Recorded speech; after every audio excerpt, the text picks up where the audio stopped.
In July, 1,134 people who build frontier AI systems signed the same short statement. They were not protesters. They were not academics with no stake in the outcome. They were the staff, the research leads, and in several cases the chief scientists of the companies actually building this technology. And what they asked for was help slowing it down. 867 of them signed their real names. 267 signed anonymously. Sit with that second number for a moment. More than 200 people felt they needed cover to sign a letter that their own chief executive had already signed in public. So here is what I am going to establish. What the sentence they signed actually says, and what it very deliberately does not say. The security incident 3 weeks earlier that changed Sam Altman's mind. Why this is not a repeat of the famous pause letter from 2023. And then the strongest version of the argument that this whole thing is self-interested. All four. Then you decide. The letter is built around a single request. That the American government support an international effort to develop the technical and governance tools needed to deliberately pace the frontier of automated AI development. Read that carefully because every word is load-bearing. Not pause. Pace. Not AI development in general. Automated AI development. Meaning the point at which AI systems are doing the work of improving AI systems. Now look at where the signatures came from. 533 from Anthropic, 330 from OpenAI, 191 from Google, 62 from Meta. Nearly half of the entire letter came out of a single company. Hold on to that because it becomes the strongest argument against everything else in this video. And these are not junior researchers padding out a petition. Dario Amodei, the chief executive of Anthropic. Jakub Pachaki, the chief scientist of OpenAI. Jared Kaplan, Anthropic's co-founder and chief science officer. Shengjia Zhao, the chief scientist of Meta AI.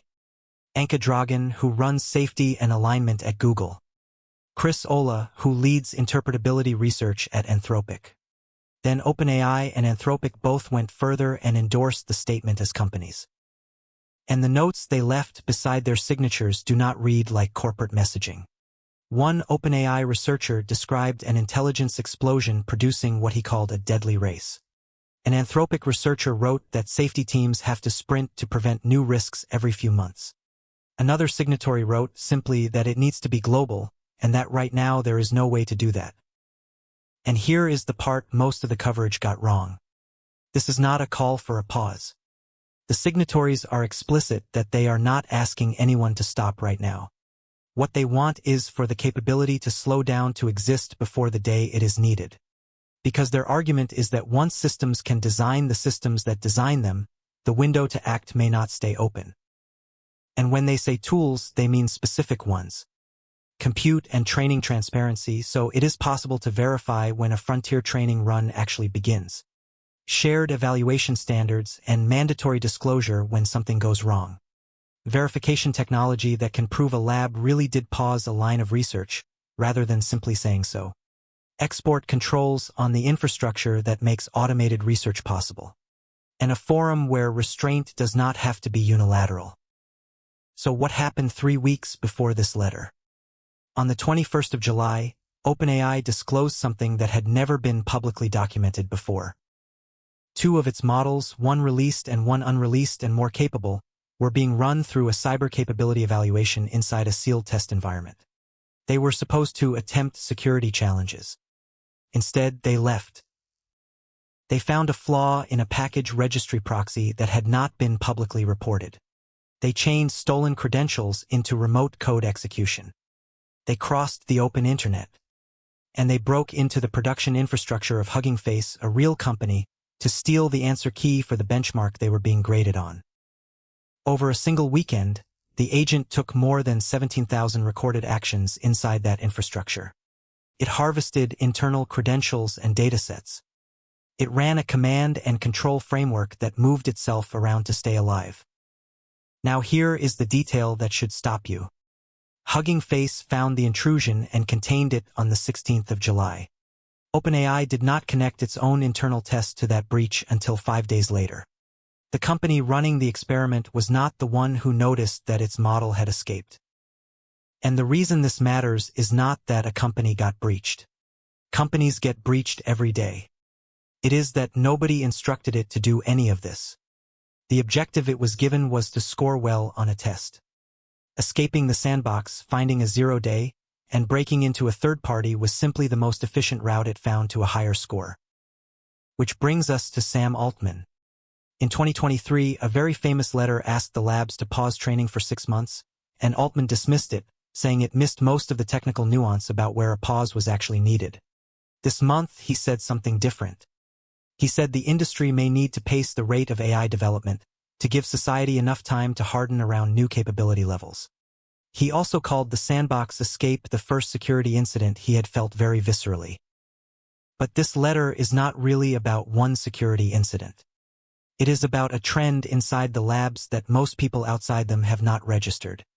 In early 2025, less than 10% of the code at Anthropic was written by Claude.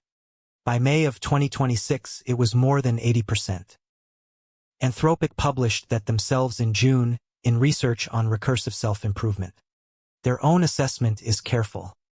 Models are now good at writing code and at executing experiments that are already well specified.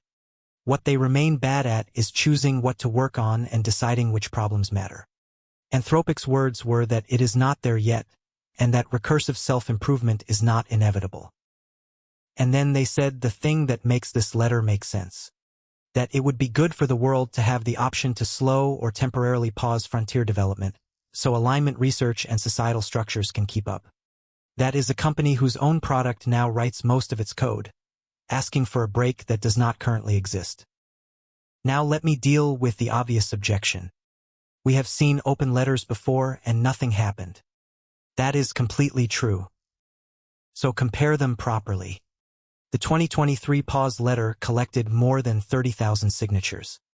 This one collected 1,134. By raw numbers, it is a fraction of the size.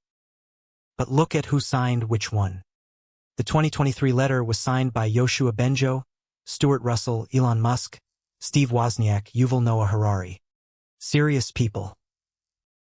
Almost none of them were building the systems in question. It asked for an immediate 6-month halt on training anything more powerful than GPT-4. That did not happen. Instead, the labs poured record sums into infrastructure to train larger systems. It did have one real effect, which was helping strengthen the draft of the European Union's AI Act. That is the difference. In 2023, the people asking for a slowdown were standing outside the building. In 2026, they are the ones holding the pens. Dario Amodei is not commenting on frontier AI development. He is running it. When the chief scientist of OpenAI signs a document asking for external constraints on automated AI research, that is not activism. That is the people with the most to lose from regulation asking for it anyway. Now the other side, and it is stronger than the comment section will admit. In the first half of 2026, OpenAI and Anthropic between them took more than 60% of all venture capital invested into American AI startups. Those are the two companies now asking the government to place international pacing constraints on the entire sector. So the charge is regulatory capture. That rules written to make AI safer will also entrench the people who wrote them. Compliance costs land hardest on small labs and on open source projects, which did not create the risk being regulated. Verification regimes demand exactly the kind of legal and infrastructure budget that only incumbents have. And remember, nearly half of the signatures came from one company. And then there is the hole nobody has solved. The fastest competitive pressure on these labs right now comes from Chinese open weight models. Kimi K3 from Moonshot AI is not subject to American pre-release review. It is not a party to any proposed agreement. And once weights are published openly, there is no mechanism that can pace them at all. You cannot unrelease a file. And there is a deeper version of the objection. A frontier lab has a financial incentive to make its own technology sound more dangerous than it really is, because danger is a moat. If your product is described as too powerful for anyone else to handle safely, that is a market position as much as a warning.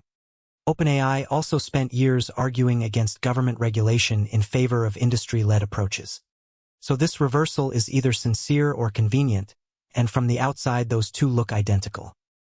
So here is what I think this actually is. Not a solved problem and not a con. It is a confession about structure. Every one of these labs says the same thing now, privately and publicly. No single company can slow down on its own, because slowing down alone just means losing to whoever does not. That is not a moral failure. It is a coordination trap. And the only thing that gets anyone out of a coordination trap is an outside referee. Which is why the people who benefit most from there being no referee just asked for one. So where do you land? Is this the first genuinely honest thing the AI industry has done, the people closest to the machinery telling us the brakes do not exist yet? Or is it the most sophisticated moat in the history of technology, dressed up as caution? Both readings fit every fact in this video. That is exactly what makes it worth arguing about. Tell me which one you take, and tell me what would change your mind. Every number here is sourced in the description.